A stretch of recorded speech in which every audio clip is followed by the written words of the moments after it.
I'd like to show you how to use SolidWorks to check your work.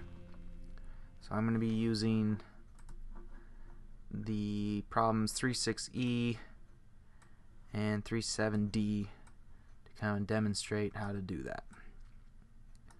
So if I switch over to, I already got this beam modeled up. So 36E here has a distributed load and a concentrated load. To get the distributed load on there, you need to create a different section for it, so you can click on it to apply your distributed load force on it. To do that, I have in my sketch this line here that splits the rectangle into two spaces, and then using selected contours I just have it extrude that section, and then make sure you get merged result unchecked so you have two sections. And then once you do the create new study, go over to your shear, get your beams all set up, get your material set up, your fixture set up, and your loads set up. The distributed load here, like I said, you click on beams, select the section, and then apply the whole load to that section, the whole weight. And then you create your beam diagrams. We have the shear and moments, so shear force and moment. Let's show our shear force here. Alright, to inspect different points along this diagram, you can use the probe function. So right click, probe, click on either section to inspect it. So I'll click on this first one here, click update, and they all say 5013 because it's just a straight line all the way across.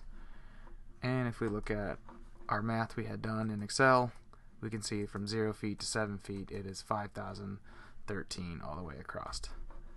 We can also even, so if we go all the way up to the top here and click that point, we can come down on your model tree here and then select your sketch, and you can see that that point is right at 7 feet. And then to do the other one, just click on it, click update again, and we can go to inspect about 11 feet, which that should be, according to the math we did, that should be about 2,613. So if I see if I can find 2,613, click there, click on our sketch, and you can see that that is at 11 feet. And then these numbers are approximately what we had at 11 feet plus. It starts climbing up because it's a distributed load. So that's that. And then it's the same process for inspecting our moments here. The moments is going to be looking at the top plane, so we have to kind of rotate our look here just a little bit. So if you use the up or down arrows, you can move the diagram a little bit. And if I right click, probe, let's click on this section, update. We know our maximum is 604,000. So if we find that on our list here, yep, there it is. And we can click on sketch, and we see that that is also at 11 feet. Alright, so 37D has a little, it's a little different because it's an overhang beam. So I'm going to switch over to that one. When your fixtures are not on the very outsides of your beam, you'll need to create different sections. So say if reaction 1 was right here, I'd need to throw a line in right here and then extrude 3 different sections here, because I'll create a joint there for me to select as my fixture, which I'll show you here in a second. So 37D has that distributed load on this side and then a concentrated load on that side,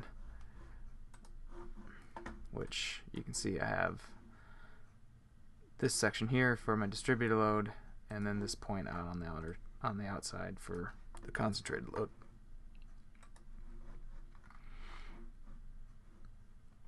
Same thing here, set up your forces, fixtures. Now here I'll show you how the fixture works. So see with that section there, I have a spot to select for my joint to make it an unmovable.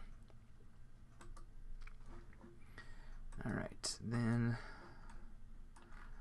just like that other one there, we click show to look at the diagrams, and you can use probe to kind of poke around to see that you did your math right and matches up with what you have in Excel. And if your Excel doesn't match up with this, either you did something wrong with how you set up your model or you did something wrong in your Excel.